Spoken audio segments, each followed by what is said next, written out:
The night it all ended, Callie Reeves stood in her bedroom doorway and could not move.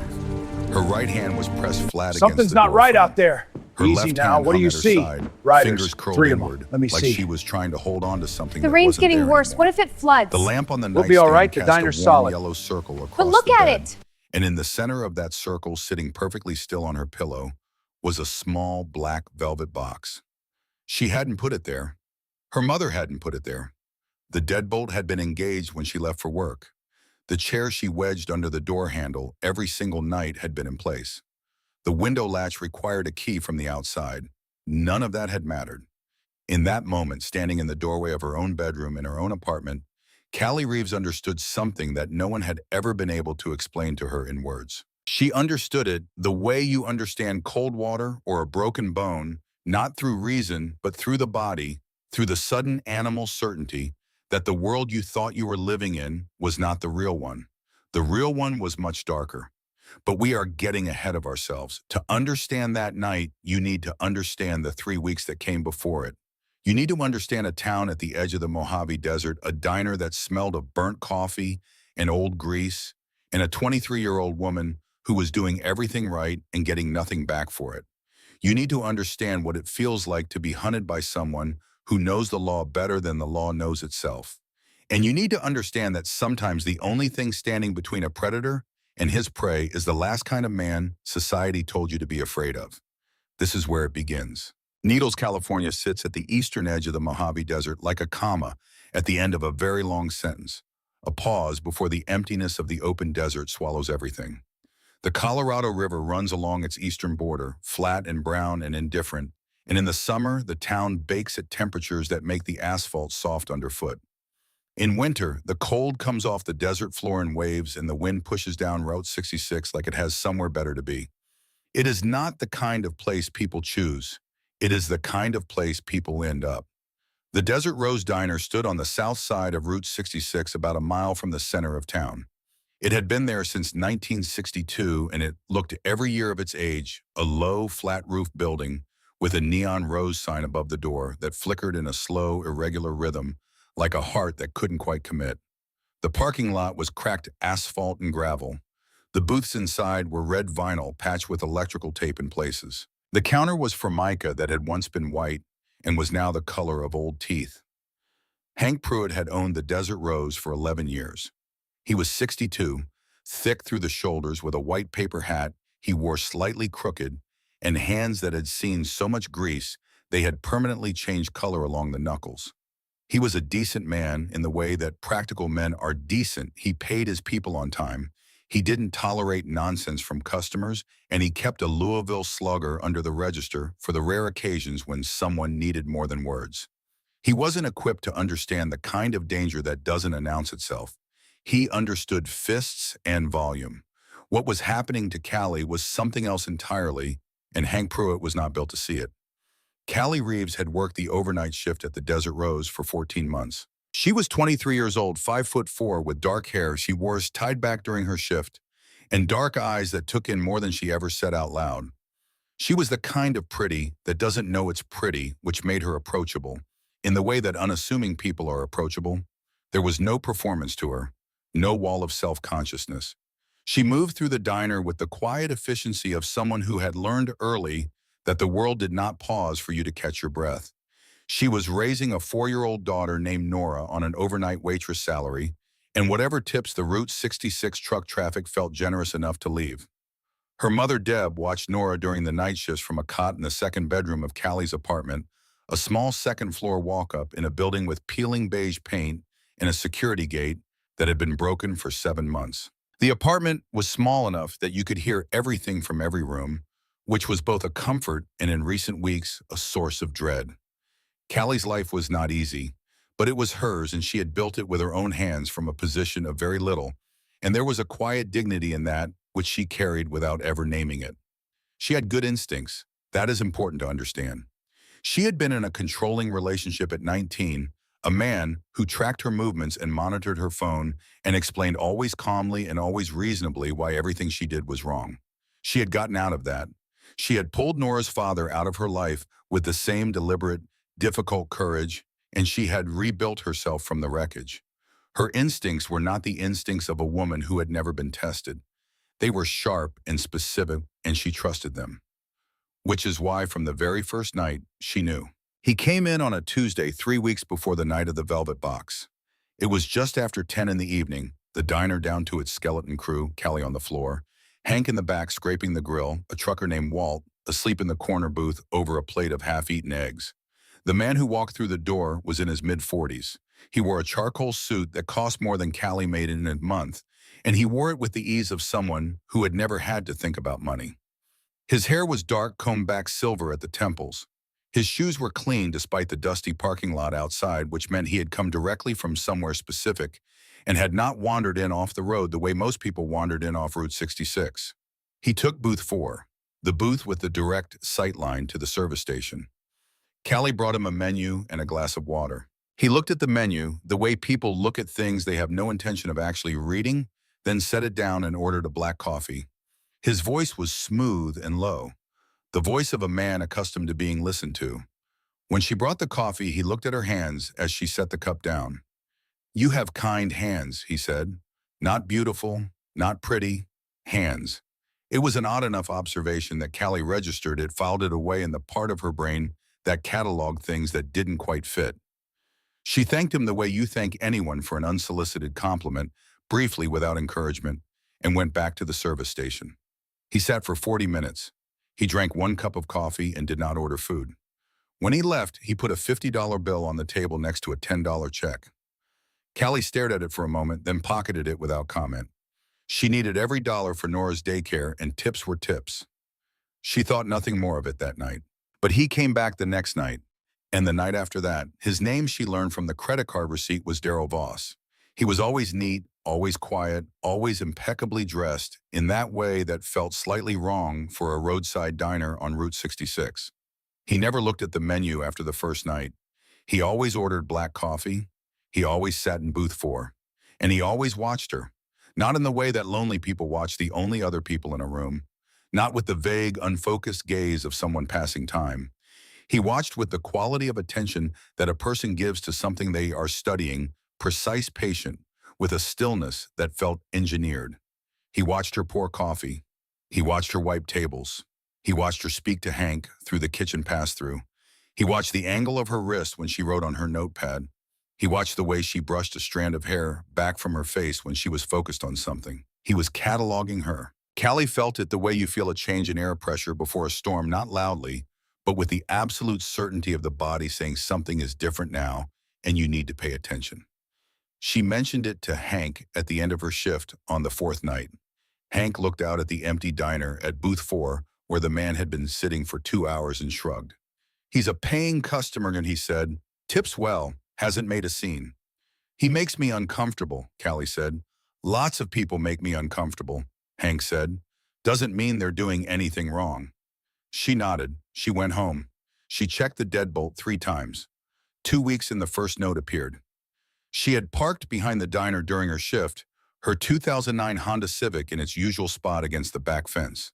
When she came out at 6 in the morning, as the first gray light was touching the desert sky, there was a single folded piece of paper tucked under the driver's side wiper. She stood in the cold morning air and read it. "You look beautiful in blue today." She had worn her blue uniform. She wore it every shift. The note was not threatening. It contained no demands, no declarations, nothing that a police report could wrap its hands around. It was on its surface a compliment, but it was a compliment delivered in the dark from someone who had stood in the parking lot behind the diner alone while she was inside working and had placed their hands on her car. That was the moment the fear changed quality. It stopped being discomfort and became something with weight and shape. She went to the Needles Sheriff's Department the next morning before she slept still in her uniform. The deputy at the front desk was a man named Roy Sasser, heavy-set, mid-50s, with the kind of face that communicated nothing. He had pale eyes and a slow, deliberate way of speaking, like every word was being considered before it was released. He brought her into a small office that smelled of old paper and air freshener, and he sat across from her with a yellow legal pad. He listened to everything she said. He wrote things down. He nodded at appropriate intervals with an expression of measured concern, and then he asked a question that didn't fit.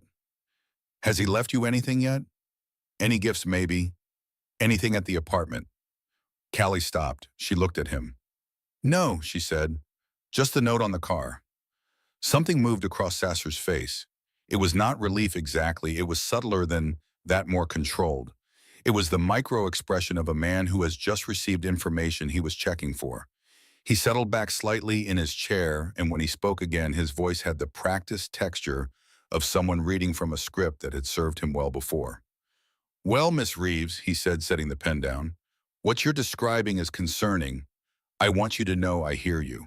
But at this point, technically speaking, no law has been broken. A man can sit in a public restaurant. He can leave a note that contains no threat. The parking lot behind the diner is accessible. He spread his hands in a gesture meant to convey helplessness, but what it communicated to Callie's sharpened instincts was something else entirely. It communicated completion, as if this conversation was going exactly where he expected it to go. Until he does something actionable, there isn't much I can do. You can file a report, and I'll take that report, but... He knows where I work, Callie said. He knows what I wear.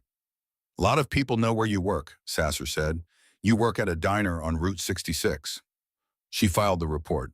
She walked out into the hard morning sunlight of Needles and stood next to her car in the parking lot of the sheriff's department and tried to name what she had just felt in that office. It wasn't the brush-off she had expected. She had prepared herself for indifference and bureaucratic fatigue. What she had received was something more deliberate. Sasser had been measuring something. He had asked his one strange question and received the answer he needed, and then had closed the door on her as efficiently as if he were finishing an inventory check. She drove home. She locked the deadbolt. She checked it 3 times, then a 4th. She did not sleep well. On the 14th day, the text messages began.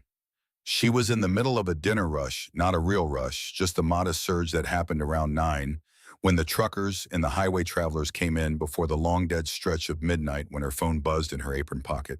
She pulled it out quickly between tables, expecting a message from her mother about Nora. The number was one she didn't recognize. The message was 4 words. Your hair looks prettier down. She was wearing her hair up. She always wore it up for work. She stood at the service station with the phone in her hand and felt the floor of her world shift in the specific way it shifts when something has crossed a line that cannot be uncrossed. He had her number. She had never given it to him. She had never given it to anyone connected to him. She had changed her route home. She parked around the block on alternate nights. She had taken every precaution that a person could reasonably take within the bounds of a life that still had to be lived with a child who still had to be fed and a rent check that still had to be written. He had her number anyway. She looked up slowly from the phone toward booth 4. Darrell Voss was holding his coffee cup halfway to his mouth. He was not drinking. He was watching her with his head tilted very slightly to one side, the way a scientist tilts their head toward a specimen that is behaving in an interesting way. When her eyes met his, he raised the cup in a small, deliberate motion, a toast. Callie set the phone face down on the counter. Her hands were shaking. She pressed them flat on the formica and breathed through her nose, slow and controlled, the way she had learned to breathe in the years since she had last let fear make her decisions for her. Then she walked back to the service station, picked up the coffee pot, and kept working. Because she had a 4-year-old daughter asleep in an apartment 3 miles away, and quitting was not something she could afford. The 3rd week brought the event that changed everything. Nora attended a small daycare and preschool program 6 blocks from the apartment, a cheerful, low-slung building with a painted mural on the outside wall and a chain-link fence around the small yard. Callie's mother brought Nora there in the mornings on the days Callie worked nights after Callie had come home and slept a few hours. It was a routine as stable and unremarkable as breathing.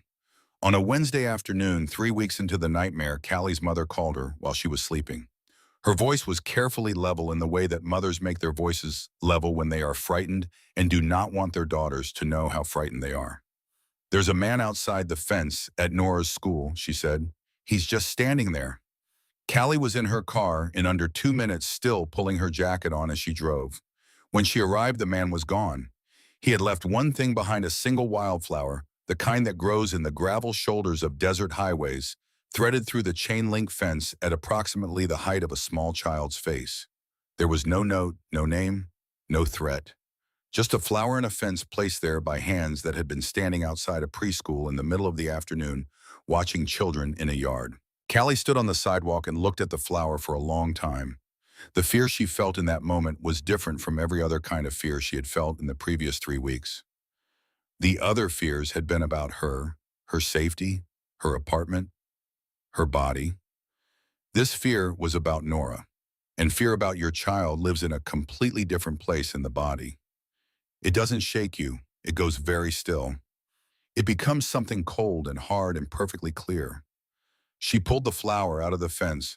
She put it in her jacket pocket. She went inside to get Nora and held her daughter against her chest in the hallway of the daycare for a long moment, long enough that Nora patted her on the back the way small children do when they sense that adults need comfort but don't know how to name it. "It's okay, Mama," Nora said. Callie drove home. She checked the deadbolt. She sat at the kitchen table for an hour while her mother made tea. Neither of them drank, and the apartment was very quiet around them. He wasn't watching her anymore, not really. He was showing her what he could reach. That night at 11:45, it rained. Not the hesitant desert rain that sometimes passed over needles like an apology.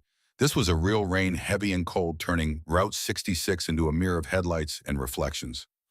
The Desert Rose was empty, except for Callie Hank in the back, and Walt the trucker asleep over his eggs again in the corner booth. Darrell Voss had been in booth 4 for 20 minutes, nursing a coffee. He hadn't touched his phone on the table, his eyes on Callie. At 11:52, the bell above the door jangled hard against the wall. The wind came in, first cold and smelling of rain and asphalt, and something underneath that was darker, mechanical, like hot metal. Then the boots hit the floor, heavy and deliberate. Then the men. There were 4 of them. They were massive in the way that some men are massive, not just large, but occupying space differently than ordinary people, filling doorways and making rooms rearrange themselves around their presence. They were soaked from the rain. Leather cuts dark with water beards, dripping helmets under their arms. They moved with the unhurried, self-contained certainty of men who had walked into 100 rooms like this one and had never once considered whether the room would welcome them. The patches on the backs of their cuts showed a grinning death's head in red and white. Below it, the 2 words that most people in America knew better than to challenge: Hell's Angels. The atmosphere in the Desert Rose changed the way atmosphere changes before lightning. Not gradually, but all at once, a single shift from one state of being to another. Walt the trucker woke up and looked at his eggs. Hank turned the radio down in the back without being asked. Even Darrell Voss in booth 4 went still, his eyes moving to the door with a new quality of attention. The 4 men took seats at the counter directly in front of Callie's station. The one in the middle was the reason people got out of the way. He was 6'4" at least, with the kind of build that suggested he had spent decades doing hard physical work and hadn't stopped. His arms were covered in faded tattoos that had blurred at the edges, the way old tattoos do landscapes instead of pictures. His beard was gray and thick braided at the chin with a small piece of leather cord. His eyes, when he took off his riding glasses, were blue, clear, and sharp, and so steady that looking into them felt less like meeting someone's gaze and more like looking at a fixed point in a moving world. The patch on his chest read, President, the name stitched beneath it, small and plain stone. Callie stood at the service station and looked at this man and felt her fear perform a strange maneuver. It didn't leave, but it moved, shifted its aim from booth 4 to the counter, recalibrating with the animal urgency of a person who suddenly had 2 things to be afraid of and couldn't hold both at once. Coffee, the man called Stone said. His voice was gravel at the bottom of a deep well, low and rough and carrying without effort. Black, 4 cups, keep them coming. Yes, sir, Callie said. She reached for the coffee pot. Her hands were shaking. They had been shaking at varying intensities for 3 weeks now, and when she leaned to pour the first cup, the pot tapped the ceramic mug, and a wave of black coffee rolled across the counter, scalding hot, stopping an inch from the man's leather gloves. She grabbed a rag, apologies already spilling out of her, bracing herself for the anger, for the raised voice, for the demand to see the manager that would follow any spilled coffee in any diner in America. A hand, enormous, weathered, bearing a ring on the middle finger that looked like it had been cast from something salvaged, came down gently over hers. Not grabbing, just stopping. Callie looked up. Stone had taken off his glasses and he was looking at her with an expression that contained no anger whatsoever. What it contained was harder to name. It was the look of a man who had learned to read people the way navigators read weather, Not for aesthetics, but for information, because the information mattered. Breathe, he said quietly enough that it was between the two of them. It's just coffee. Nobody died. He released her hand. She steadied the pot. The other three bikers, a wiry man with a long, dark goatee whose cut read flint, a broad-chested man with a shaved head whose cut read cinder, and a smaller, precise-moving man with wire-rimmed glasses whose cut read wrench, were watching without staring the particular talent of men who are alert without performing their alertness. Stone looked at her hands, then at her face, then so briefly that she almost missed it toward the booths behind her. You okay? He asked the same quiet register below the ambient noise of rain and road. You've been shaking since we walked in, and it ain't because of us. Callie looked at him. She looked at the patch on his chest. She thought about everything she had been told about men like this, what they were, what they represented, where they fell in the taxonomy of people worth trusting. She thought about Deputy Sasser with his yellow legal pad and his one strange question and his hands spread wide in performed helplessness. She thought about Nora asleep 3 miles away and a wildflower threaded through a chain-link fence. And then because she had run out of options that came from the world she was supposed to trust, she stepped forward until she was close enough to the counter that her voice wouldn't carry, and she leaned in until she was a foot from this man's weathered face, and she said the 6 words that changed everything. That man won't stop following me. She tilted her head barely just enough to indicate the direction of booth 4 without looking at it directly. Stone did not turn around. He did not shift in his seat. He did not change his expression. He picked up the coffee cup she had finally managed to fill, brought it to his mouth, and took a slow sip. When he set it down, his voice was the same low gravel it had been from the first word he had spoken to her. Go to the back, he said. Bring me a slice of pie. Don't come out till I call you. Callie straightened. She looked at him for one more second, this enormous gray-bearded man in his death's head leather, offering her the only directive that had felt like an actual plan in 3 weeks of fear, and then she went to the kitchen. The swinging door closed behind her with a soft whomp of displaced air. Through the small circular window in the door she watched. Stone did not rush. That was the first thing she noticed, the absolute absence of hurry in everything he did. He finished his coffee in 3 unhurried sips. He set the cup down with the solid, deliberate placement of a man who meant for things to stay where he put them. Then he stood up from his stool. He was even larger upright. The diner seemed to contract around him. He walked across the black and white checkered linoleum with the slow tectonic movement of a man who owned the ground beneath his feet. He stopped at the edge of booth 4 and stood there for a moment, just stood looking down at the man sitting in it. Darrell Voss had not looked up immediately. He had continued writing in his small leather-bound notebook, the scratch of his pen audible even through the kitchen window. Then the pen stopped. He looked up. His expression was the expression of a man interrupted during a private meeting, mild, contained, and carrying beneath it a very precise calculation of the disruption. Can I help you? Voss said. Stone didn't answer. He simply slid into the booth across from him, his massive frame consuming the space like weather filling a room. He placed his coffee cup on the table next to Voss's phone. Then he sat there and looked at the man across from him with those steady blue eyes. Nice phone, he said. Voss held his gaze for a moment, then leaned back. The practiced ease of a man who had been in rooms with people who wanted to intimidate him before. Is there a reason you're sitting here? I believe I was enjoying some privacy. You ordered coffee, Stone said, and you've been nursing it for 45 minutes. You ain't drinking and you ain't eating, so I'm wondering what exactly it is you're doing. I'm observing, Voss said. Last I checked, that's still legal. Lots of things are legal, Stone said, leaning forward now, elbows on the table, shrinking the space between them. Lots of things that are legal are still worth discussing. Voss looked at Stone with the focused calculation of a man deciding how much this disruption was going to cost him. He adjusted his tie, a small, precise movement that was more about reclaiming composure than adjusting fabric. I don't know what the young lady may have told you, he said, his voice dropping to the smooth, reasonable register of a man who had spent years being the most articulate person in every room he entered.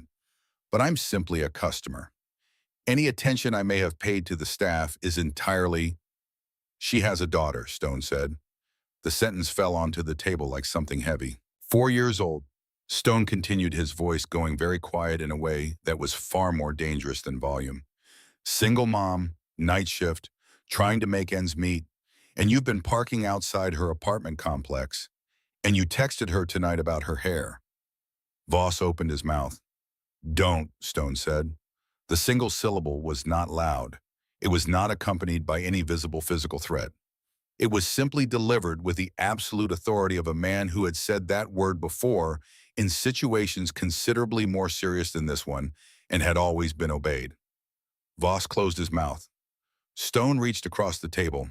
His hand moved with a speed that was incongruous with his massive frame, the speed of a man who had spent decades in situations where being slow had consequences. He took Darrell Voss's wrist in his hand and squeezed. Not breaking, not explosive, precise and measured the grip of a man who understood exactly how much pressure produced exactly how much result. Voss's face went from composed to pained to something approaching the edge of genuine fear in approximately 2 seconds.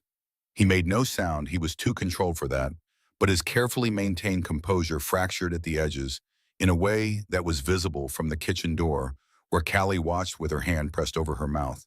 Stone held the grip for 5 seconds. Then he released it. Voss pulled his hand back and cradled it against his chest, breathing carefully. Here's how this works, Stone said, leaning back now, his voice returning to its baseline low register. You don't come here anymore. You don't drive down her street. You don't text her. You don't think about her. A pause.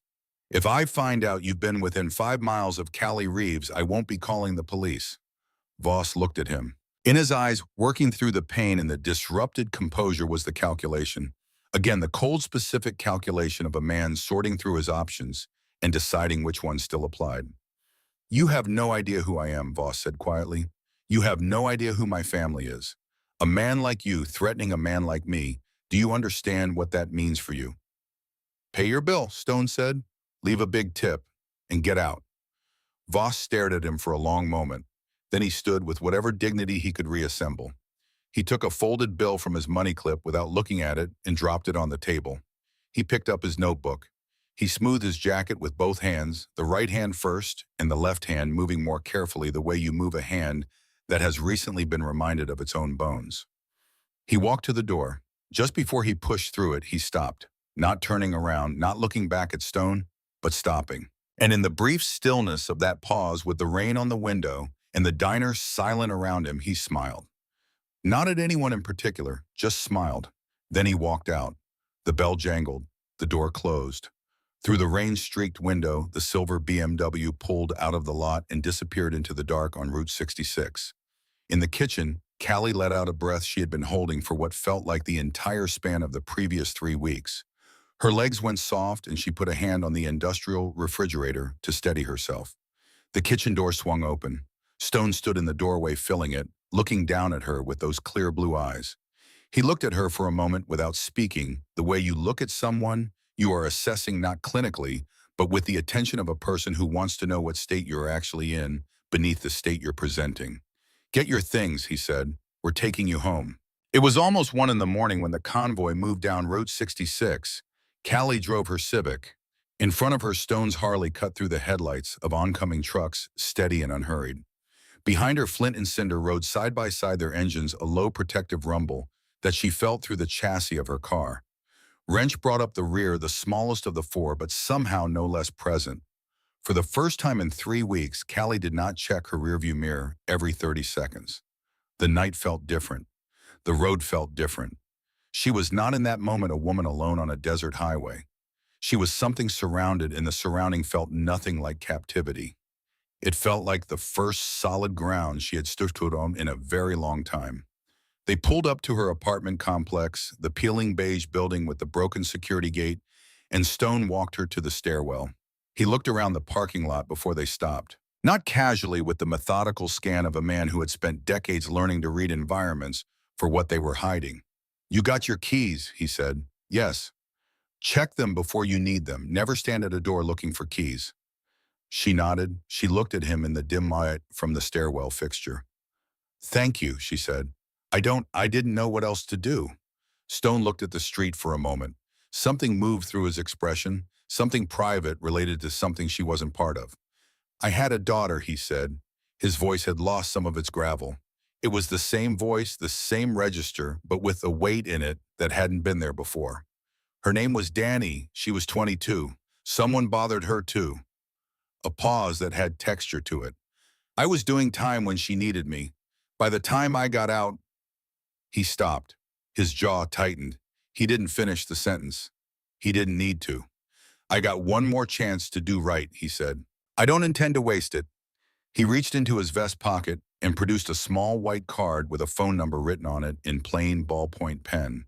He held it out. That's my direct line, he said. Not the clubhouse.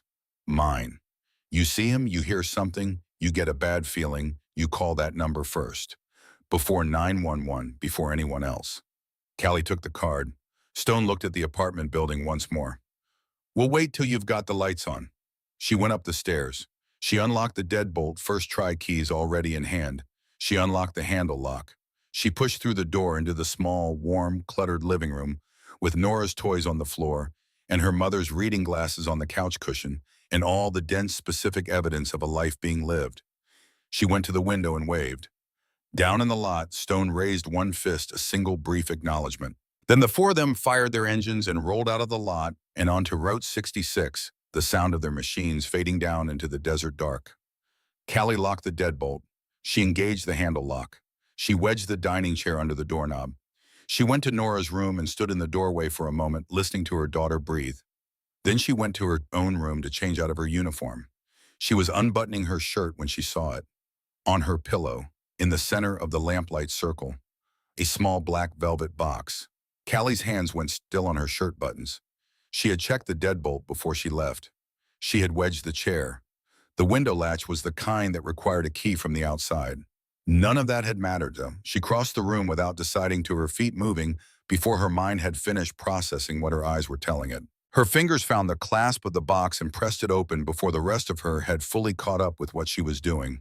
Inside it was a locket, silver old tarnished, dark at the edges. She turned it over in her palm. She found the inner clasp. She pressed it. The locket opened. Inside was a photograph. Small, slightly dark, taken from a distance. A woman asleep in a bed. Dark hair spread across a pillow. A window visible in the background showing the faint gray of pre-dawn light. Callie's bed, Callie's pillow, Callie's window. The photograph had been taken tonight, before she had left for work. The room seemed to breathe around her. The silence of the apartment, which had always been the comfortable silence of a small home at rest, was now something else. It had the hell-breath quality of a space that was trying not to reveal what had happened inside it while she was gone.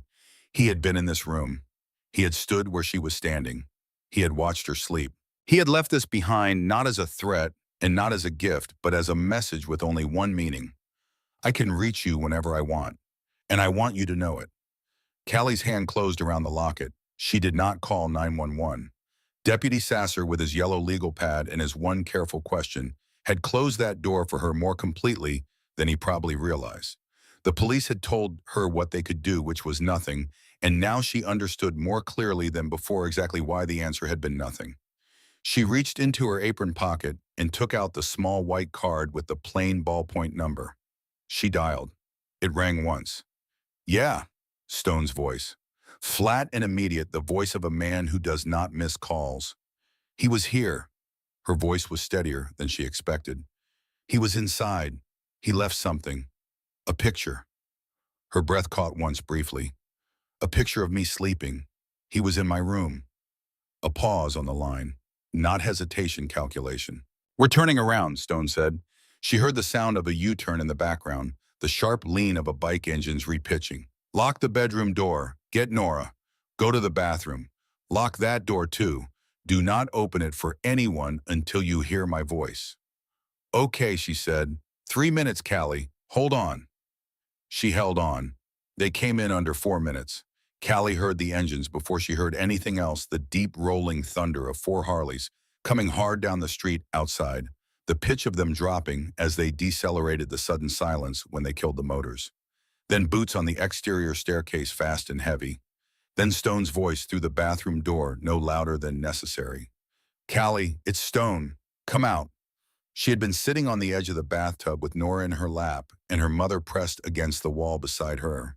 Nora was half asleep and confused, her small, warm weight an anchor against the cold that had settled in Callie's chest the moment she had seen the locket. Deb had not said a word since Callie had pulled her from the car and moved them all into the bathroom. She was 61 years old, and she had the particular stillness of a woman who had raised a daughter alone through difficult circumstances and understood that there were moments when questions cost more than they were worth. Callie unlocked the bathroom door. Stone filled the hallway. Behind him, Flint and Wrench were moving through the apartment with focused efficiency, checking corners, opening closet doors, moving with the practiced coordination of men who had cleared spaces before under considerably higher stakes. Cinder stood at the front door, facing out his back to the apartment. "Clear," Flint called from the bedroom. "Clear," Wrench called from the kitchen. Only then did Stone step back from the hallway and look at Callie fully. He looked at Nora, still half asleep against her mother's shoulder. He looked at Deb, pale and rigid against the bathroom wall. Then he looked at Callie's face, reading it the way he had read it at the diner counter, looking for what was actually there rather than what was being presented. "Where is it?" he said. Callie led him to the bedroom. The locket was on the floor where she had dropped it when her legs had given out, the black velvet box fallen open beside it. Stone crouched down and looked at it without touching it. He reached into his vest and produced a handkerchief, worn cotton, folded in quarters, and used it to pick up the locket. He opened it. He looked at the photograph inside for a long time. When he stood up, the muscle along his jaw was working. "He picked the lock," Stone said. Not a question. He was looking at the bedroom window, at the door frame, assembling something in his mind. "Came in while your mother was sleeping in the next room. Watched you sleep. Took this and left it on your pillow." He folded the handkerchief carefully around the locket. "He didn't touch anything else." "No," Callie said. "He's not doing this because he couldn't control himself," Wrench said from the doorway. He was the smallest of the four, precise in his movements, and he spoke with the economical clarity of someone accustomed to diagnosing problems. "This is calibrated. He wants her to know the perimeter doesn't exist. The fear is the objective." Stone looked at him, once a look that confirmed agreement without requiring words. Then he looked back at Callie. "Pack a bag," he said. "You and Nora and your mother, enough for a few days. Somewhere he can't reach you." He paused. "You're coming with us." Deb, standing in the doorway behind Wrench, made a sound that was not quite a word. Callie looked at her mother, at the fear in her face, and underneath it, competing with it, the same assessment Callie herself was running. "Who do you trust when the people you were supposed to trust have already failed you, Mom?" Callie said quietly. "Pack a bag." Deb looked at Stone for a long moment. Stone looked back at her without expression, patient as stone. Then Deb nodded once and went to the second bedroom. Callie packed in 8 minutes. She had learned in her years of navigating difficult situations with limited resources how to reduce her life to essentials quickly. She took clothes for Nora first, then herself, then the small, fireproof box from the back of her closet that contained their birth certificates and her lease, in $200 in emergency cash. She had been building $20 at a time for the past year. She paused at the door of the apartment on her way out. She looked back at this place she had made for herself and her daughter. The small couch, the toys on the floor, the reading glasses on the cushion. All the evidence of a life arranged around a child's needs. She thought about how long it had taken her to make this place feel like home. She thought about the man who had stood in her bedroom tonight in the dark watching her sleep. She turned off the light and closed the door. The Hells Angels Motorcycle Club, chapter based out of the Needles and Barstow corridor, occupied a compound on the western edge of Needles Industrial District in a stretch of low commercial buildings and storage facilities that sat between the railroad tracks and the edge of the open desert. From the outside, it looked like a warehouse, a long, flat-roofed building of reinforced concrete with a steel roll door and no windows facing the street. The fence around the property was 8 feet of chain link, topped with razor wire, and the gate required both a code and a physical key.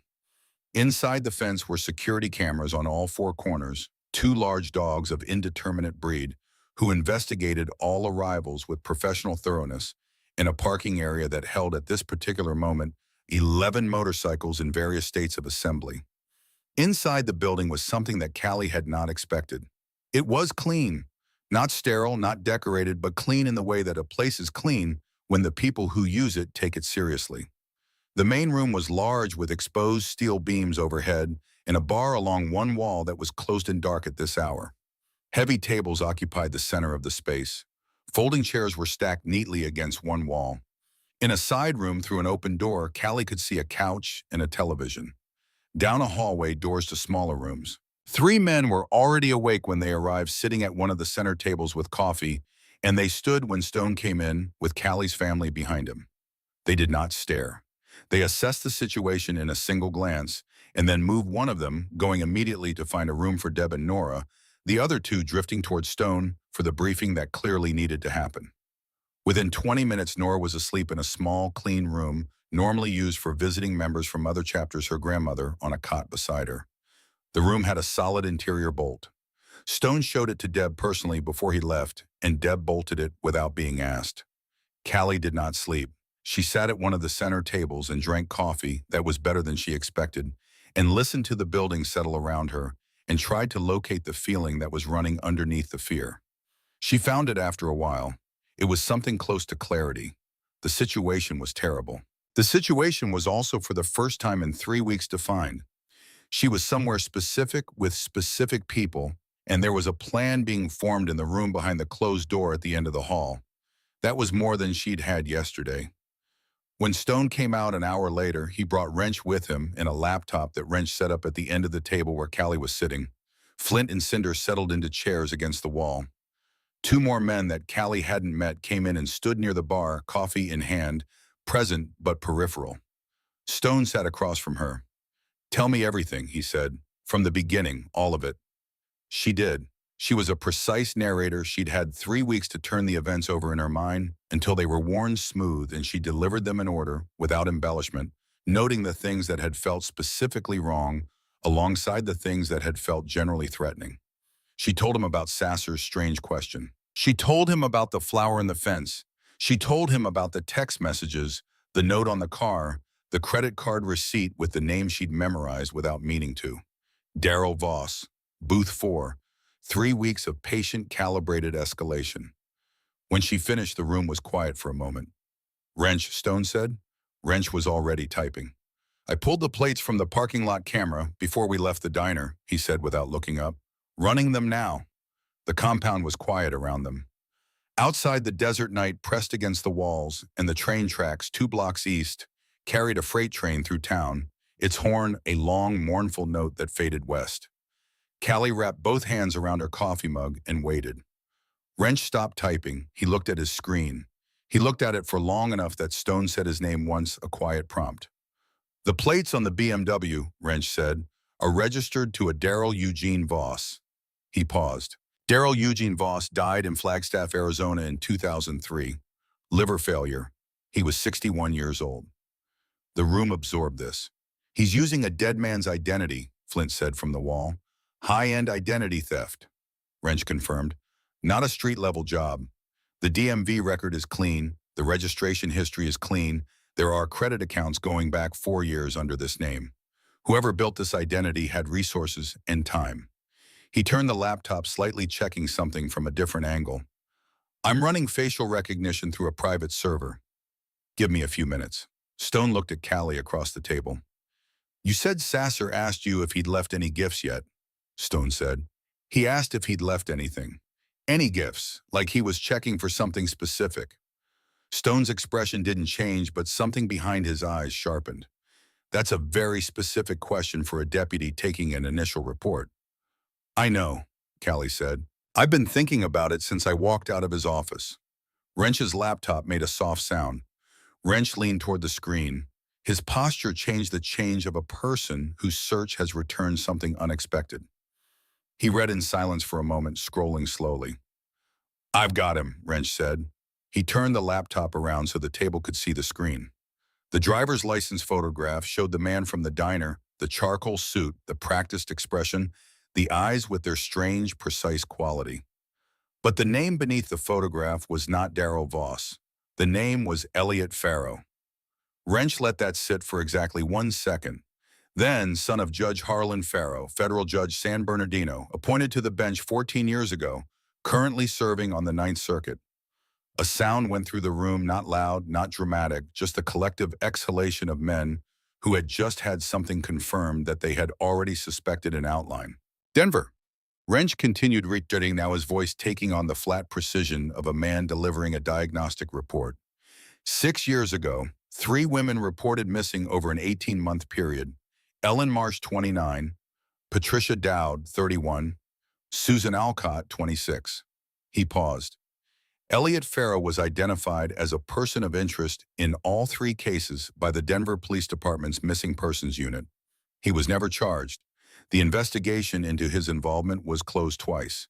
Evidence log from the second closure shows materials listed as misplaced during an interdepartmental transfer. He looked up over his glasses. The lead detective on both closures received a commendation and a promotion within 90 days of each closure. No one said anything. Stone was looking at the driver's license photograph on the screen. His face was completely still, the way certain faces go still when the internal landscape is moving very fast and the exterior has been trained over decades to show nothing. Wrench, he said. Already on it. Wrench said, turning the laptop back and typing again. A minute passed, 2, then he stopped. He did not turn the laptop around this time. He looked at Stone directly. Roy Sasser, he said, served as a deputy with the Denver County Sheriff's Office from 16 years ago until 8 months ago. Another pause. He was assigned to the administrative division that handled evidence storage and transfer during the period when the Farrow investigation materials were misplaced. He looked down at the screen once more. He received an above-average performance review and a lateral transfer to the Needles Sheriff's Department 8 months ago. He looked up. Elliot Farrow moved to Needles under the Darrell Voss identity 6 months ago, 2 months after Sasser arrived. The silence this time was of a different quality. It was the silence of a room in which something large and ugly had just been named for the first time out loud. He wasn't transferred, Cinder said from the wall. He was deployed. Sasser came first to get the ground ready, Flint said. Handle the local infrastructure. Make sure any report filed by anyone Farrow took an interest in went nowhere. Stone stood up from the table. He walked to the end of the room and stood there with his back to everyone for a moment, looking at the steel roll door. Callie watched him. She could feel the understanding arranging itself in her mind with the cold geometric precision of something that has always been true and is only now being seen clearly. The visit to Sasser's office, his question about gifts, his performed helplessness, the specific way the door had closed on her as she left. Sasser had not been indifferent to her fear. He had been monitoring its progress. He had been doing his job, not the job on his badge, but the job he had actually been sent to Needles to do. He's done this before, she said. Everyone looked at her. Denver, 3 women. She kept her voice level because the alternative was something she couldn't afford right now. He's done all of this before, the identity, the watching the escalation, the gifts left in places they shouldn't be. She paused. Those women didn't disappear because he lost control. He planned it. The whole thing from the first night in the diner to... She stopped. She thought about a wildflower and a chain-link fence. She thought about a black velvet box in a bottom. He's on a schedule, she said, and he's been on one this whole time. Stone turned around. He looked at her across the room with those steady blue eyes. Wrench, he said. There's a cabin registered to a holding company that traces back to a Farrow family trust, Wrench said. Outside 29 Palms, remote access road. Been in the trust for 9 years. Stone nodded once. Then he picked up his phone and walked to the far end of the room and made a call. Callie couldn't hear the conversation. She watched Stone's back, the set of his shoulders, the tilt of his head, the single long pause in the middle of the call when he listened to something that made him go very still. When he came back to the table, he set his phone down with the same deliberate placement he used for everything. FBI Los Angeles, he said. I know a man there. Good man straight. He told me that Judge Harlan Farrow has had a relationship with the regional field office director for 11 years. They were in the same law school class. He let that sit for a moment. He told me that any investigation opened on the Farrow family at this level would require evidence that cannot be touched by anyone with a connection to that office. He told me, he paused and something moved across his face that was not quite bitterness and not quite resignation, but somewhere in the territory of both, that they need something clean, something that's already in the public record before anyone in that system can get to it. A confession, Callie said. Stone looked at her. On camera, she said. in front of witnesses who can't be bought. The room was very quiet. There's a woman at the LA Times, Wrench said. Her name is Margot Ellison. She's been building a file on Judge Harlan Farrow for 3 years. Judicial interference, evidence suppression, 2 instances of witness intimidation in federal cases. She can't publish without a primary source willing to go on record, and every primary source she's found has recanted before the story runs. He looked at Stone.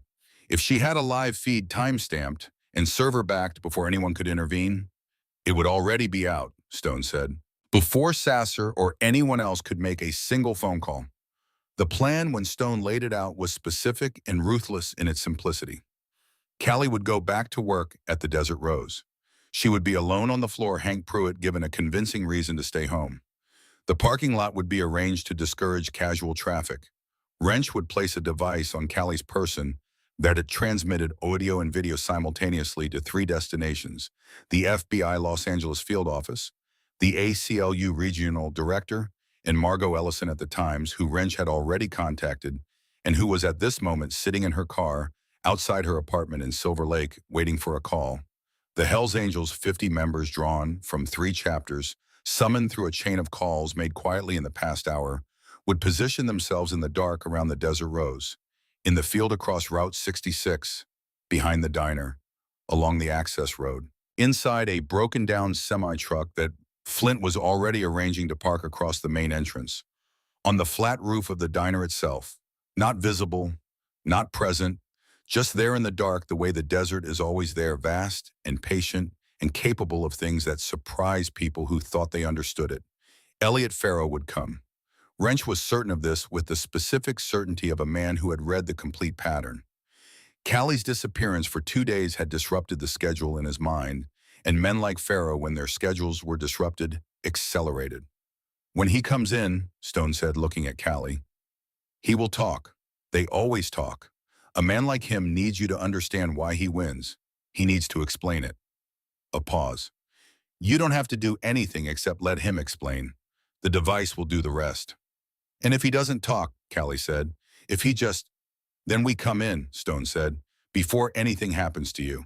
I need to ask you something, she said. Stone waited. Why are you doing this? She said it without accusation, without the performance of gratitude or suspicion. She said it the way she said things when she actually needed to know the answer. You don't know me. I spilled coffee on your counter and whispered 6 words at you. You could have walked away. Stone was quiet for a moment. The kind of quiet that isn't the absence of something, but the presence of something being organized carefully before it is released. Danny was 22, he said. She worked a retail job, saved her money, had an apartment with a roommate and a cat, and plans she'd written in a journal she kept on her nightstand.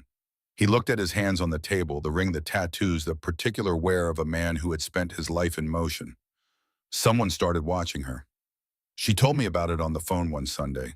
Said it was probably nothing. I told her to trust her gut and to call me if it got worse.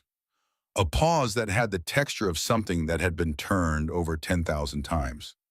6 weeks later, I got a call that she was gone. I was in a federal facility in Nevada.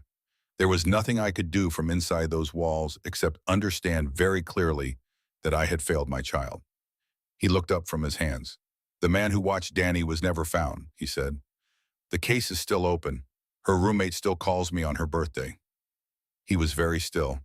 I have spent 4 years with that, and I have understood in those 4 years that the only thing I can do about it now is be somewhere else the next time it happens. He leaned forward slightly. You are not nothing to me, he said. You are a 23-year-old woman with a 4-year-old daughter who came and asked for help the only way she had left. And I am a 54-year-old man who was somewhere else when it mattered the last time, bless you. He sat back. So, this is what I'm doing and why. Callie looked at him for a long moment. Okay, she said. Okay, you understand, or okay, you'll do it. Both, she said. There were things to arrange, and they arranged them. Wrench spent 40 minutes going over the device with Callie at the table, how it worked, how to wear it under her uniform, what it would and wouldn't pick up, what she should and shouldn't do with her hands when she was wearing it. He was patient and precise, and he checked his own explanations, twice the habit of a man who had learned that technical details matter most when people are operating under stress. Flint coordinated the positioning of the 50 members by phone, moving quietly through the compound, his voice low and his instructions specific. Callie could hear fragments from across the room, compass points, timing intervals, the names of vehicles, and the precision of it was its own kind of reassurance. These were not men improvising. They had done things that required planning before. Cinder found a road atlas and spread it on the bar and marked the access road to the cabin outside 29 Palms in red, and the satellite images Wrench pulled showed a remote property surrounded on three sides by open desert with a single track road and no neighboring structures within 2 miles. Whatever Farrow used that cabin for, he used it in complete isolation. At 3 in the morning, the compound was quiet again. Most of the men had dispersed to their positions or gone to sleep in preparation for the following night. The main room held only Stone Wrench at his laptop and Callie at the far end of the table. Stone went outside.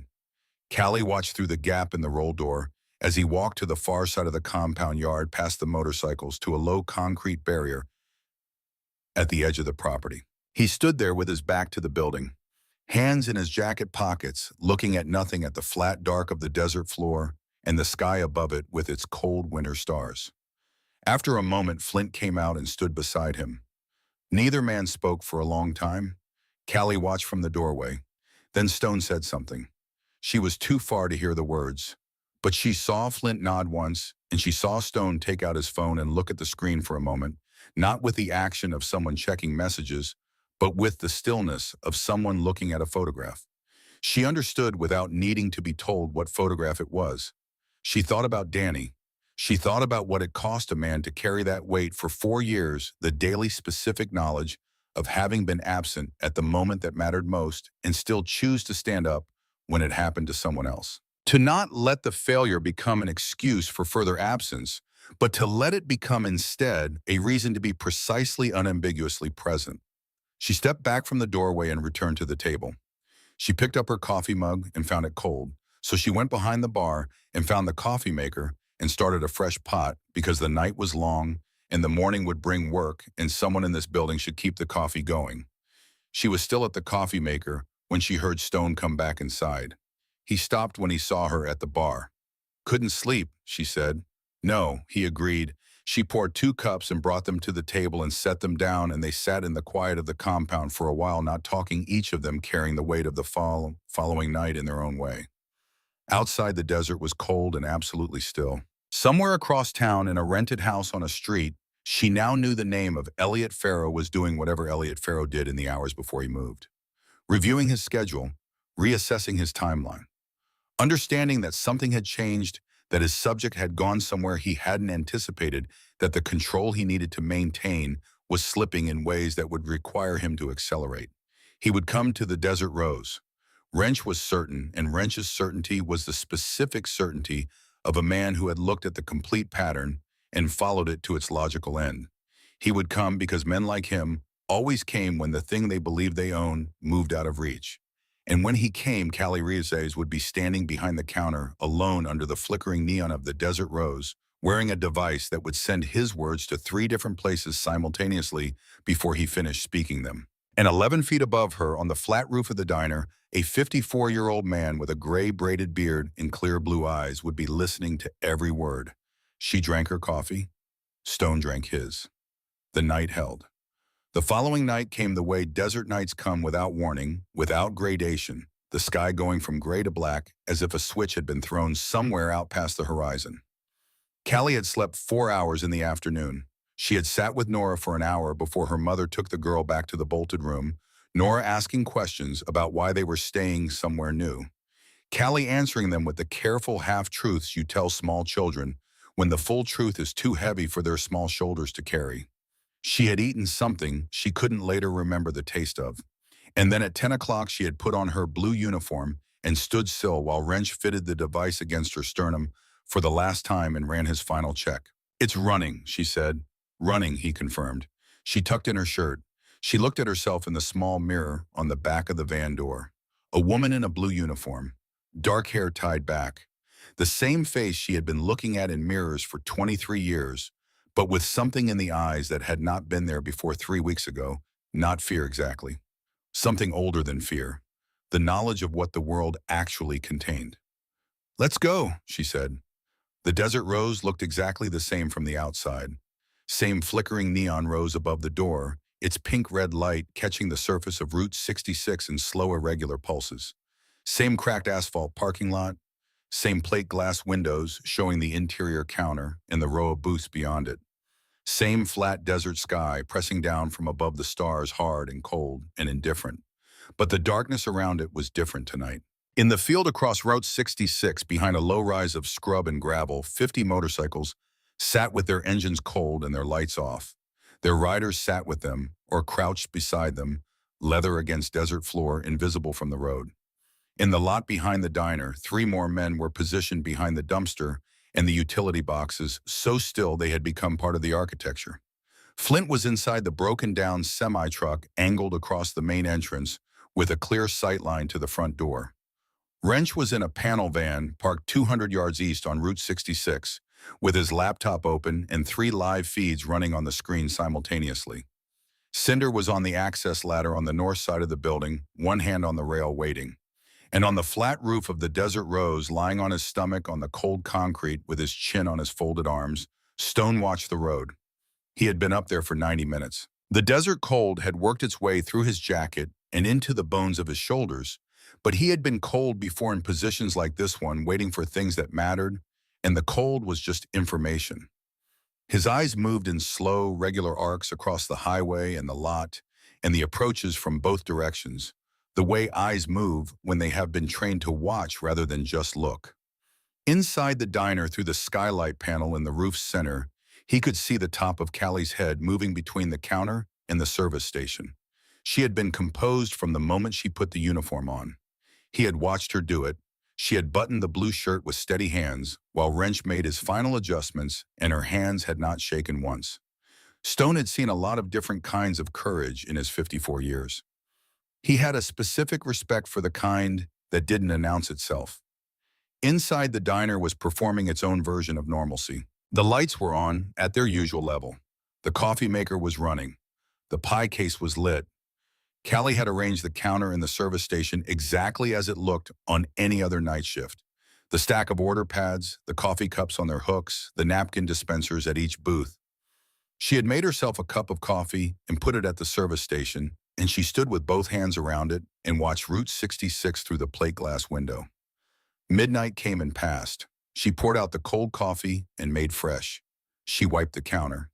She straightened the sugar dispensers in the booths, moving through each one in order 1, 2, 3, 4. She paused at booth 4, Elliot Farrow's booth, and looked at the worn red vinyl of the seat. She thought about all the nights he had sat in this specific spot and watched her and felt himself in control of something. She thought about what it meant to a person like that, a person for whom control was not a preference but a fundamental requirement of existing in the world, to have that thing move outside his reach. She went back to the counter. At 12:31, her phone buzzed. Wrench from the van, one word east. She did not look at the window. She picked up a coffee cup and began polishing it with a bar towel facing the service station, her back 3/4 to the door. The headlights swept across the front window at 12:43. They didn't swing into a parking spot. They came straight up to the front of the building and stopped, mounting the curb, the engine running.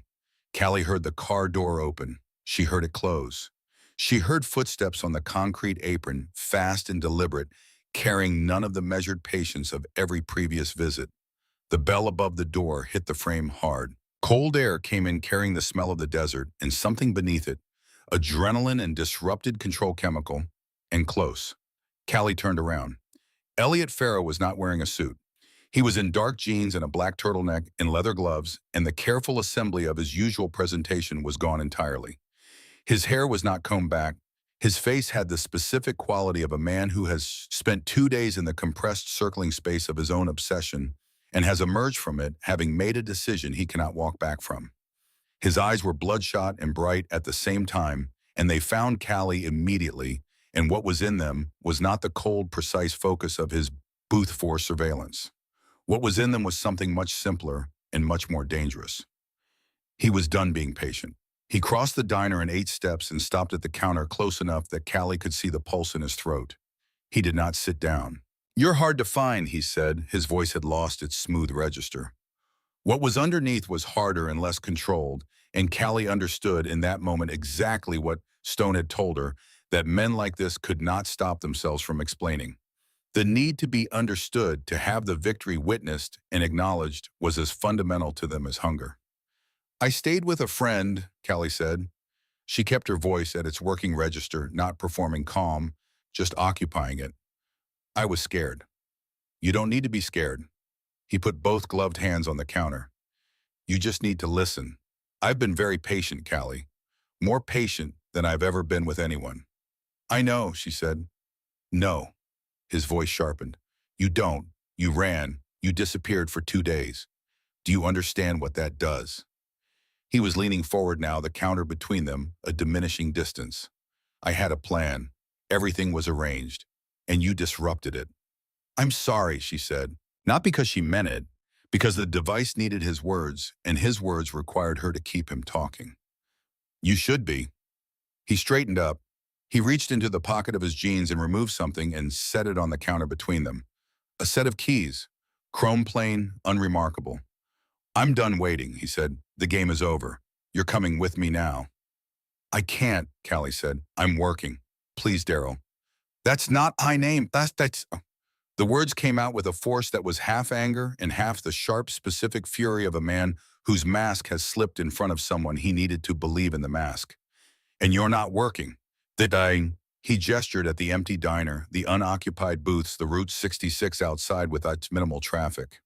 "This is a waitress job at a roadside diner. This is not your life. This is what you do until your life starts." "I don't understand what you want from me," Callie said. "I want you to stop pretending you don't know." His voice dropped, became more intimate, which was worse in a way that Callie felt in her sternum. "I've been watching you for 3 weeks. I know who you are. I know how you move. I know what you're afraid of and what you want and what you need. And I know that what you have here, the gesture again broader, is not what you deserve." "My daughter is here," Callie said. "My life is here." Something moved across his face, a calculation completing itself. "Your daughter," he said. The word in his mouth was a key turning in a lock. "Nora," he said, and the name on his lips was the most frightening thing Callie had heard in 3 weeks of frightening things. 4 years old, goes to the Sunrise Learning Center on Amboy Road. Her teacher is a woman named Patterson. She likes the sandbox and she doesn't like the art station because she doesn't like getting her hands messy. He looked at Callie with those bloodshot, calculating eyes. "I know everything about your daughter. And I know people, very specific, people in the county welfare and family court system who owe my father significant favors." Callie's hands were on the counter. She kept them still. "One phone call," Farrow said. "One call from my father to the right clerk. Neglect report filed anonymously. Investigation opened. Mother works overnight shifts, child in the care of an elderly guardian, inadequate supervision documented by a county inspector who knows what he's supposed to find." He let that sit in the air between them. "Nora goes into the system on a Tuesday, and you spend the next 2 years trying to get her back through a family court where every judge knows my father's name." "You would do that?" Callie said. She spoke clearly, every word placed precisely. "You would hurt a 4-year-old child." "I would do whatever is necessary," Farrow said, "to make you understand that this is not a negotiation. You belong with me. I have spent 3 weeks making that clear, and you have spent 3 weeks pretending otherwise, and I am finished with the pretending." He came around the end of the counter. Callie stepped back. She hit the soda fountain behind her, the edge of the machine, hard against her lower back. "Don't," she said. "Get your jacket," he said. "We're leaving." She moved to her left toward the kitchen. He moved faster, and his hand closed around her upper arm, the fingers digging in hard through the fabric of her uniform, and he pulled her back with a force that spun her half around. "I said get your jacket," he said. "Let go of me." She said it clearly, and she said it for the device, and she said it because it was true. He raised his right hand and slapped her across the face. It was an open-handed blow, hard and precise, delivered with the practiced quality of a man for whom this was not the first time. The impact knocked Callie sideways into the soda fountain, and she felt the sting spread across her cheekbone and the back of her skull connect briefly with the machine, and for a moment the diner tilted around her. She grabbed the edge of the counter and held on. "Nobody is going to help you," Pharaoh said. He said it with the satisfaction of a man delivering a conclusion he has been building toward for a long time. "That's the beauty of this. It's just us. It's always just been us." He grabbed her arm again and pulled her toward the door. She dug her heels in. The linoleum gave her nothing, and he was stronger than he looked, fueled by everything that had been building in him for 3 weeks, and she was moving, despite herself, her feet dragging across the black and white checks of the floor toward the front door. He kicked it open. The cold night air hit them both as he shoved her through the vestibule and out onto the concrete apron, his hands still locked on her arm, steering her toward the BMW. "You're going to love the cabin," he said. He was almost talking to himself now. The monologue of a man who has finally arrived at the moment he has been building toward and is inhabiting it completely. "It's quiet, nobody around for miles. And once you understand," the lights hit them like a wall, blue and red strobing hard through the desert dark coming from the east on Route 66 and swinging into the lot with the squeal of tires and a single bark of siren that cut off abruptly. The cruiser stopped 15 feet away, blocking the BMW, its light bar painting the front of the desert rose in alternating colors. Pharaoh stopped moving. Callie felt the grip on her arm loosen by a fraction, involuntary, a reflex response to unexpected stimulus, and she turned toward the cruiser with a surge of relief so complete it moved through her like something physical. The driver's door opened. Deputy Roy Sasser stepped out. He had his hand on his holster. He walked toward them with the unhurried stride of a man who has arrived exactly when he intended to arrive. His pale eyes moved from Callie to Pharaoh, and what they specifically and deliberately did not do was register alarm at what they saw. A woman with a red mark spreading across her cheekbone. A man with his gloved hand on her arm. These were not things that Sasser's eyes treated as problems requiring resolution. "Let her go, Elliot," Sasser said. "Not Daryl." "Elliot." Callie stopped moving. Pharaoh released her arm. He straightened his turtleneck with his free hand, composure returning in increments, the calculation in his eyes going from disrupted back to operational within the span of 3 seconds. Sasser walked past Callie as if she were a piece of furniture arranged inconveniently in his path. He stopped beside Pharaoh and looked at him with the exasperated patience of a man managing a recurring problem that should have been handled more carefully. "You're sloppy," Sasser said. "She was being difficult," Pharaoh said. "You hit her." Sasser glanced at Callie's cheek, not with concern, with the assessing look of a man estimating the visibility of a complication that will require management. "That's going to need a story." "Then make one," Pharaoh said. "That's what you're here for." Sasser sighed in the way that men sigh when they are performing weariness for an audience. He turned toward Callie. He unclipped the handcuffs from his belt, and Callie understood. Not as a surprise, the understanding was there before the action, completing itself with the terrible clarity of something she had almost known since the moment she walked out of his office 3 weeks ago, with the feeling of a door being closed on her from the inside. "Get up, Miss Reeves," Sasser said. She started. "You're under arrest." He took her wrist and the cuff went on with a practiced snap. "Assaulting a prominent local businessman. We'll figure out the rest on the way." He leaned down until he was close to her ear, his voice dropping to the flat register of a man who has said things like this before and has never been held to account for any of them. "This is how the world works, sweetheart. The Pharaohs run this county. Judge Pharaoh got me this badge and this job in this town, and you are a waitress on Route 66, and those two facts mean exactly what you think they mean." He straightened up. He looked at Pharaoh. "Put her in your car. I'll follow." "We staged the accident on the overpass. Single mother, late night, the road was wet." Pharaoh smiled. It was the same smile Callie had seen at the diner counter on the very first night, tight and thin, and never reaching the eyes but with something layered beneath it now. The specific satisfaction of a man who has arrived at the end of a plan that has worked exactly as designed. "My father will remember this," Pharaoh said. "He always does," Sasser said. Pharaoh took Callie's other arm. She pulled against them both. She was handcuffed and outweighed, and there were two of them, and the plan had assumed the police were corrupted, but had not fully accounted for the specific reality of being handcuffed by the corruption while the trap was still closing. She looked at the roof of the diner. She could not see him, but she knew he was there 11 feet up, and she held on to that certainty the way you hold on to a fixed point when everything else is in motion. They dragged her toward the BMW. She dug her heels in. Her left shoe caught a crack in the asphalt, and she went down on one knee, which cost Pharaoh his grip on her arm, and she used the 2 seconds of that to scream, not out of panic, not helplessly, but deliberately aimed at the night around her, like a signal flare sent into the dark on purpose. A voice came from above. Hey! One word, carrying through the cold desert air with the absolute unhurried authority of a man who has never needed volume to be heard. Sasser and Pharaoh both stopped. Both looked up.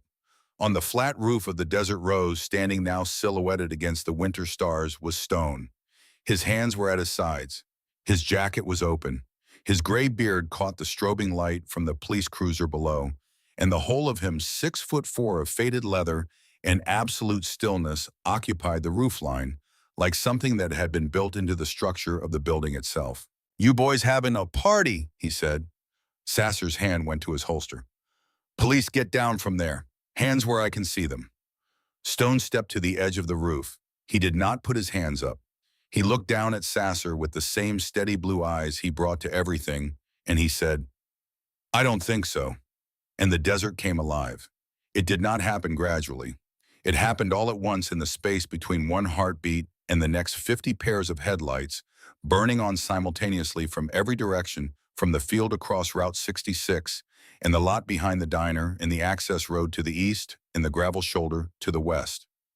The darkness that had been empty and absolute became in one single instant a wall of light surrounding the Desert Rose on all sides. And then the engine started. 50 V-twin engines turning over simultaneously is not a sound that has an easy comparison. It begins as individual voices and becomes within 2 seconds something that is less sound than force, a low-rolling physical pressure that comes up through the ground and through the soles of your feet and into your chest and does not let go. It filled the desert air the way thunder fills the air before a serious storm, and it did not diminish. It held, and it built, and it kept building. From behind the dumpster, Cinder and 2 others stepped into the light. From the broken semi, Flint dropped to the asphalt and walked forward. From the field across the highway, figures appeared in ones and twos, and then in groups, moving to the road and crossing it and entering the lot with the unhurried, purposeful movement of men who are not rushing because there is nowhere for anyone to go. Leather cuts, road names, the death's head in red and white on 50 backs moving through the light. Sasser spun in a slow circle, his gun out, now his hand shaking in a way that had nothing to do with the temperature. "Back off, I am a law enforcement officer, I will—" Stone was coming down the ladder on the side of the building. He descended with the deliberate weight of a man who does not hurry because the situation is already resolved and he knows it. His boots hit the asphalt, and he turned and walked towards Sasser, and the walking was its own statement, straight, unhurried, closing the distance between them, with the complete absence of concern for the man pointed at his chest. He stopped 6 feet from Sasser. He spread his arms wide. "Shoot me," he said. His voice was perfectly level. "Go ahead, and then count how many seconds you have before you can't reload." Sasser looked at him. He looked at the men behind him and on both sides of him and filling the road across the highway in an unbroken line. He looked at the gun in his own hand, which was shaking visibly now. He was doing the mathematics that every man does when he understands that the situation has inverted completely, and the position he believed he occupied no longer exists in any meaningful sense. He lowered the gun. In the same moment, Cinder reached Pharaoh. Pharaoh had been backing toward the BMW, his keys in his hand, calculating the geometry of the situation with the quick, desperate arithmetic of a man looking for any exit that remains available. He made it 2 steps before Cinder's hand closed on the collar of his turtleneck and lifted him off the ground with the casual, single-motion ease of a man picking up something that doesn't weigh very much. Pharaoh made a sound that was not quite a word. "Your daddy's not here," Cinder said.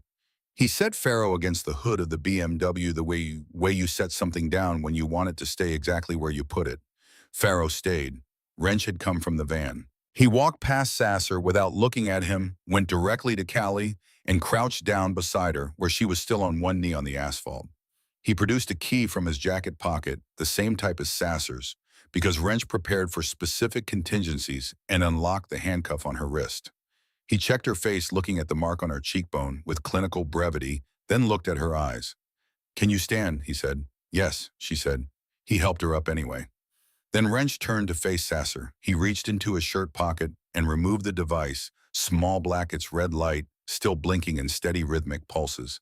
He held it up at the level of Sasser's face and let the deputy look at it for a long, specific moment. "Live feed," Wrench said, "started when she put the uniform on. Everything from the moment he walked through that door." He gestured at the diner behind them. "Audio and video, time-stamped. Triple server back before any of it can be touched by anyone." He paused. "It went to the FBI Los Angeles field office. It went to the ACLU regional director." Another pause, the pause of a man who has saved the most important item for last.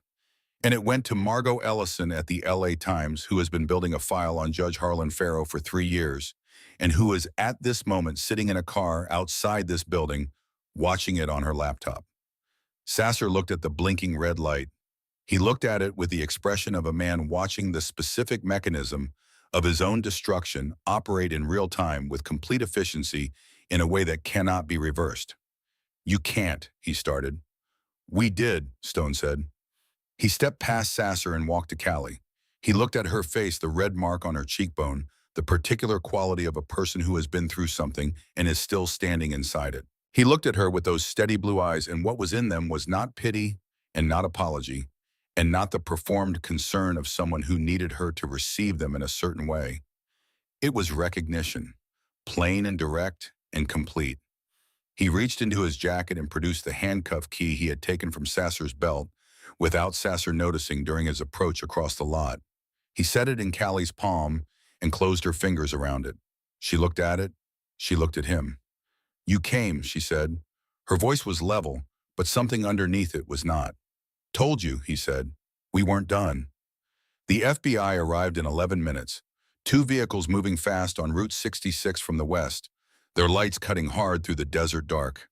They came into the lot, and the men who stepped out of them moved with the compressed efficiency of people who had been watching a live feed for the past 40-plus minutes and knew exactly what they were walking into. Stone and his men did not wait for introductions or acknowledgments. Before the federal vehicles had completed their turn into the lot, the 50 motorcycles positioned in the surrounding dark had begun one by one to turn over and pull away. Not in a rush, not in flight, just in the quiet, orderly departure of people who have finished what they came to do and have no interest in the paperwork that follows. By the time the agents reached the center of the lot, the field across Route 66 was dark again, and the access road was empty, and the only Hells Angels remaining were Stone, Wrench, Flint, and Cinder standing at the edge of the light in a loose group, unhurried and waiting. Stone spoke to the senior agent for 4 minutes. He handed over the handcuffed Sasser and the restrained Farrow, and the device which Wrench transferred carefully to an evidence bag the agent produced. Stone gave his name and a contact number and answered 3 direct questions with 3 clean, direct answers. Then he stepped back. The agents took it from there. Callie sat on the hood of her car, which Flint had brought from wherever she'd parked it, appearing with the keys without being asked, and watched Sasser and Farrow being placed in separate vehicles. She watched Farrow's face as he was guided into the back seat. The calculation was still running in his eyes, still sorting through what remained of his options. She knew that in his mind, he was already making the call to his father, already expecting the familiar machinery to engage and begin its work of making this disappear. She hoped he would have a very long time to understand that this time the machinery was jammed beyond repair. What followed happened in layers over the days and weeks that came after. The FBI moved on the cabin outside 29 Palms within 48 hours. The access road and the structure were secured before dawn on the second day, and what the agents found there was the kind of thing that does not stay quiet regardless of how many judges have, how many relationships with how many officials. The basement room was soundproofed and equipped with the specific permanence of something that was meant to be used repeatedly over a long period of time. And in a sealed storage unit within that room, cataloged with the meticulous organization of a man who kept his trophies with care, were personal items belonging to 3 women. Ellen Marsh's driver's license, Patricia Dowd's watch, Susan Alcott's journal, its last entry dated 6 years and 2 months ago. The investigation into Judge Harlan Farrow began within 72 hours of the night at the Desert Rose. And it was not the kind of investigation that could be quietly managed or redirected. Because Margot Ellison's first piece ran in the LA Times on the morning of the second day, and it became the most read article on the paper's website in 4 years. She had the live feed footage. She had Wrench's documentation of the identity history and the Denver connections and Sasser's transfer record. She had 3 years of her own sourcing on Judge Farrow's pattern of judicial interference. She put all of it together with the specific surgical skill of a journalist who knows that the facts laid plainly in sequence require no embellishment. The piece was shared 2 million times in the first 24 hours. Judge Harlan Farrow resigned his federal seat on the fourth day in a statement of 6 sentences read by his attorney that contained no apology and no acknowledgement and convinced no one of anything. He disappeared from public life within a week. His name, which had appeared on courtrooms and legal briefs and judicial decisions for 14 years, became overnight the kind of name people said in a specific tone, the tone reserved for things that have been revealed as something fundamentally other than what they appeared. Roy Sasser took a plea agreement. He provided testimony against the Farrow family's network of favors and arrangements and systematically buried evidence. And in exchange for that cooperation, his sentence was reduced from life to 25 years. He was placed in protective custody within the prison system because a deputy who had handcuffed an innocent woman and delivered her to a serial predator on a well-lit night that 50 people witnessed, and the entire internet had subsequently seen, was not a man who would find comfortable company in general population. He was a man without a country, despised by the law he had betrayed and by the lawless he had served, trusted by no one, protected by a system that kept him alive, mostly to ensure his testimony remained available.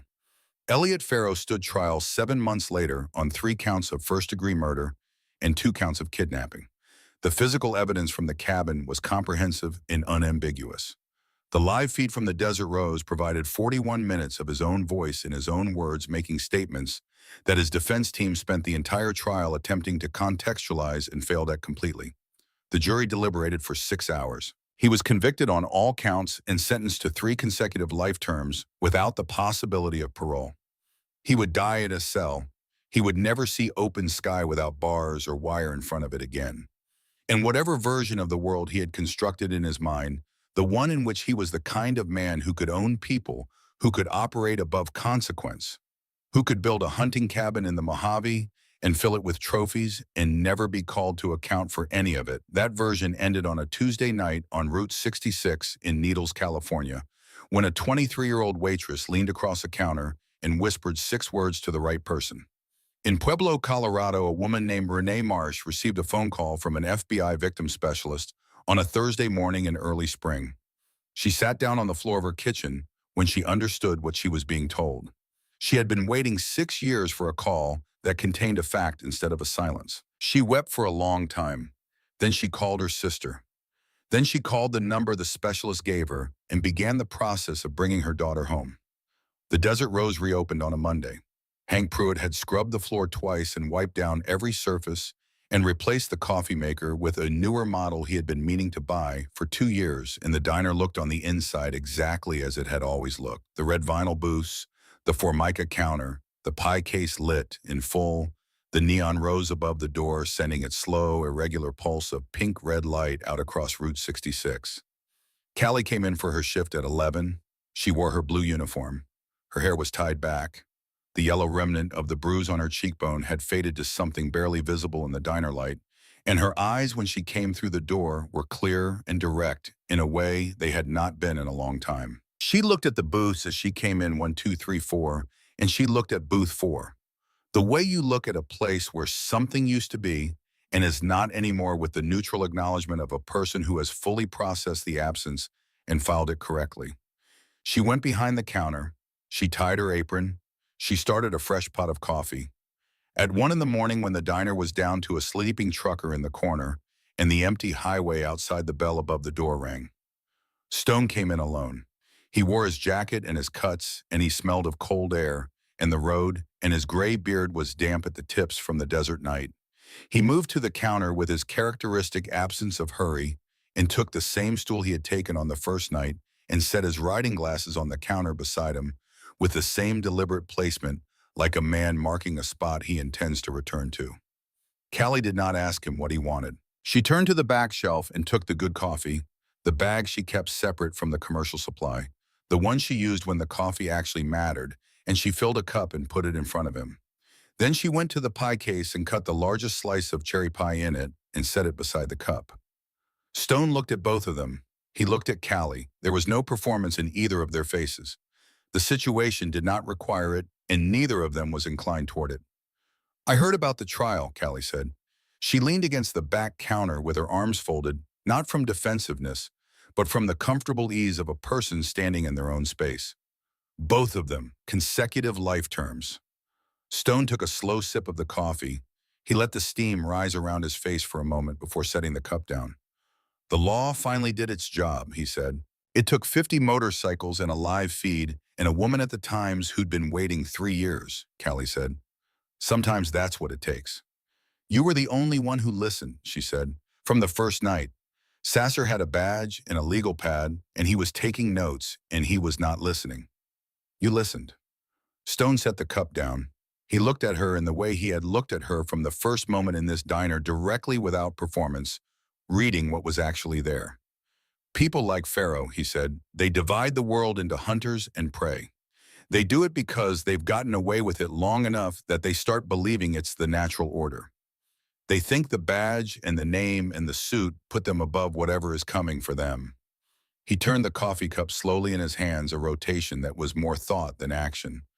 What they forget is that not everyone in the world fits into one of their two categories. Callie waited. Some people are wolves, he said, and wolves don't show up on a predator's map. He reached into his jacket and put a $20 bill on the counter, pressing it flat with 2 fingers. I can't take that, Callie said. The pie is yours. Everything in this place is yours.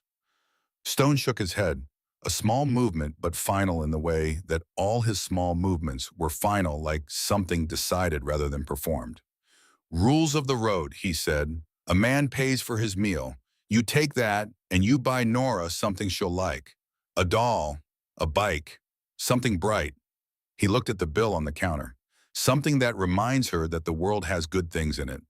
Callie looked at the 20. She left it where it was for the moment. Stone finished the coffee. He worked through half the pie with the focused appreciation of a man who means what he does. He set the fork down and pushed the plate aside and sat for a moment looking out through the plate glass window at Route 66 at the empty highway and the dark desert on both sides of it, and the faint, vast suggestion of the Mojave extending away into the distance, flat and indifferent and permanent. Then he looked at booth 4. Empty. The red neon light from the sign above the door laying across the seat in its slow, irregular pulse. The vinyl undisturbed. The table clean. You're going to be okay, Callie, he said. Not a question, not a wish. The flat declarative certainty of a man who has decided something is true and has the particular authority that comes from having made certain things true himself. I know, she said. He looked at her. Because I know who to call, she said. Something moved behind his eyes. It was brief and it was private, and it was the expression of a man who has spent 4 years carrying a weight that does not go away and has found in an unexpected place on an unexpected night something that makes the weight possible to carry without being destroyed by it. Not absolution, not forgiveness. Something more useful than either the knowledge that the story does not always end the same way. That sometimes a man who was somewhere else gets to be somewhere else again in the better sense. That sometimes the phone call comes in time. He nodded once, sharp and brief and complete. He put his glasses back on. He stood up from the stool, the full height of him, the jacket and the patches and the gray braided beard, and he walked to the door and pushed through it into the cold Route 66 night. The bell rang behind him with its familiar jangle. A few seconds later, the Harley turned over that particular sound, that deep-throated rhythmic thunder that she had first heard 3 weeks ago as something frightening and now heard as something entirely different, and pulled out of the lot and onto the highway heading west. Callie stood at the counter and listened to it go. The sound diminished down Route 66, fading into the desert distance, and what it left behind was not silence exactly, but the specific quality of absence that follows the departure of something that was for a time exactly what was needed. She turned back to the counter. She took the $20 bill and folded it and put it in the pocket of her apron where she would find it the next morning, and take it to the toy store on 5th Street and stand in the aisle for a long time before deciding on a red bicycle with white grip tape and a silver bell that Nora would ring approximately 400 times on the first day, laughing each time as if the bell had surprised her, as if joy could be discovered over and over in the same small action. She picked up a bar towel and wiped the counter, the long, practiced stroke of a person who knows how to work, and finds in the work itself a kind of ground to stand on, a kind of return to the self that difficulty cannot permanently displace. She looked at her reflection in the glass of the pie case. A woman in a blue uniform, dark hair tied back, a face that had been through something and come out the other side with its eyes open and its instincts intact. A woman who had stood in a diner on Route 66 at the edge of the Mojave and had been failed by every mechanism that was supposed to protect her and had found in the unlikeliest of places the one thing she actually needed. Not rescue, not someone to fight her battle in her place, someone who listened. She looked out through the plate glass window at Route 66, at the empty highway, in the dark desert, in the cold winter stars above the Mojave, that had been there before any of this, and would be there long after all of it had faded into whatever stories people told about nights on this stretch of road. The world was full of men, like Elliot Farrow. She knew that now in a way she had not known it before, not as an abstraction, not as something that happened to other people in other places, but as a fact of the specific world she moved through every day, concrete and close and real. But the world was also full of men like Stone. And she knew now with the same concrete specificity that those men existed, that they were real, that they moved through the same world in the same nights, in the same dark highways, that they were in the places you didn't expect to find them, doing the things that the places you did expect to find protection had long since decided not to do. She had whispered 6 words to one of them, and her life had not ended. She turned off the extra lights at the back of the diner, leaving only the counter and the pie case and the slow pink-red pulse of the neon rose above the door. She straightened the sugar dispensers. She started a final pot of coffee for the small hours of the morning. She looked at Booth 4 one last time. Then she got back to work.